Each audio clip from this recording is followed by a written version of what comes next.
সরস্বতী পুজোর পরের দিনই সকালবেলা বেরিয়ে পড়েছি লাগেজ সঙ্গে নিয়ে। বলেছিল সবাই মিলে একটা জায়গায় যাব, তো সেই উদ্দেশ্যে বেরিয়ে পড়েছি। আর এইদিকে এখন বাজে ৮টা মতো বাজে। আমাদের অনেকটাই না লেট হয়ে গেছে, আরো তাড়াতাড়ি বেরোনো দরকার ছিল।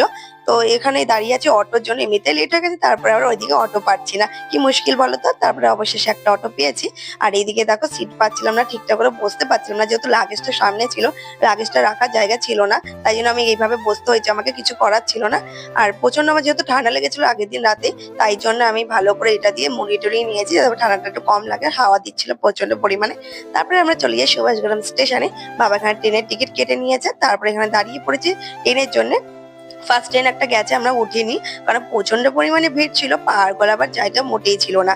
আর লাগেজ নিয়ে কি করে উঠবো, তাই জন্য উঠিনি, পরের ট্রেনে উঠেছি। তো এটাতেও অনেকটা ভিড় ছিল, তো ভিতর দিকে দাঁড়িয়েছিলাম, তো বসার সিট তো পাইনি, তা মা পেয়েছিল, আমি দাঁড়িয়েছিলাম। তারপরে ওখান থেকে আমরা নেমে পড়ি শিয়ালদা স্টেশনে। তো স্টেশনে নেমে আবার আমাদের ডবল করে ট্রেনের টিকিট কাটতে হলো, যেহেতু আমাদের বিধাননগর স্টপে নামতে হবে। তো শিয়ালদার পরের স্টপই ছিল বিধাননগর, তো একটা স্টপ পরে, তাই জন্য তারপর উঠে গেছি আমরা, ফাঁকা ট্রেনই ছিল। আর ওইদিকে যেহেতু দিদিরা আমাদের সঙ্গে যাবে, মেয়ে ওরা অনেকক্ষণ ধরে আমাদের জন্য ওয়েট করছে, আর ফোনের উপর ফোন আসতেই আছে আসতেই আছে।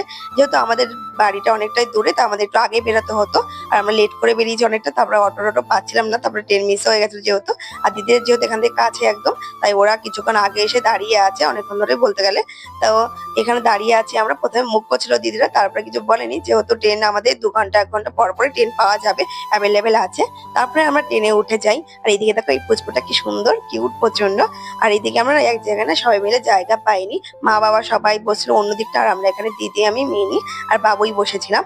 তো ট্রেনে অনেকটা ভিড় ছিল, তারপরে আমরা ব্যাস নেমে পড়ি আমাদের লোকেশনে। তারপরে সামনের দিকে হাঁটতে হাঁটতে আমরা চলে যাই।